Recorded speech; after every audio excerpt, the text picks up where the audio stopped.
Hey folks, I'm going to discuss in this lesson some of the techniques I used in the song called Jaboom.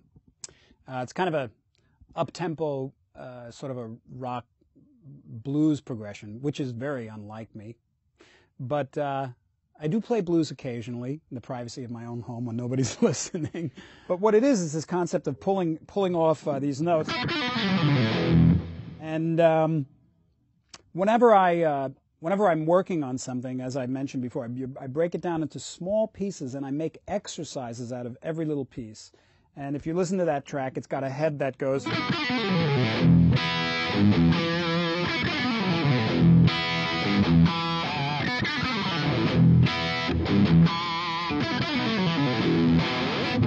And, you know, what that is a... Now, when I first started doing that, it didn't naturally come that easily. So what I would do is just sit there, and this is so important, is the way that you practice. I see kids practicing, and really the way that they practice sometimes isn't going to give them the best results, because if you practice bad habits, you're going to sound like you have bad habits. And so what I recommend you doing is that musical meditation is really focusing on something until it sounds great to you, until it sounds exactly what you're hoping for.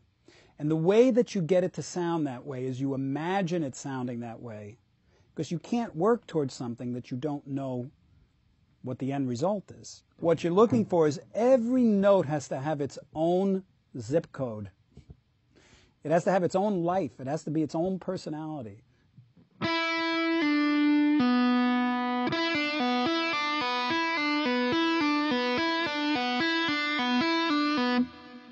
And if you just sit and make that an exercise and do that until it sounds great, and if your fingers don't fall off, because it gets to be difficult, every time you do it, it'll become easier. That's one of the greatest gifts about playing the guitar, is whenever you work on something, it gets easier when you go to do it next time. With this particular exercise, you'll get real good at it fast. And what I would recommend is not necessarily just learning how to play Jaboom the way I play it, but taking that concept and making your own piece. So if you have that naked track of Jaboom, create your own melody around that track, maybe using some kind of pull-offs. But if I was going to sit, and I do, and work on something like that, I would expand upon it with this pull-off technique.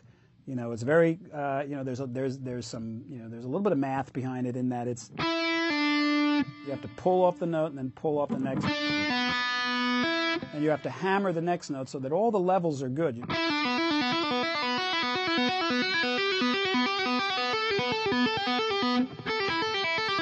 And you do it on every string because it's difficult on the different strings.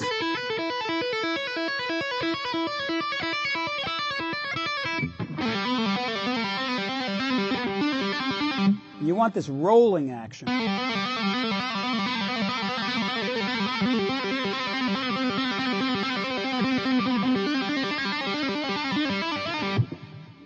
Naturally, you may not be doing it that fast and clean in the beginning, but that's what you're looking for. And the way you do it is just put a clock on and go for like 30 minutes just doing one string and try different things. See, if you meditate on it and you force yourself to stick to one idea, you're going to find yourself going in directions that you've never gone, and that's how you develop your own unique style.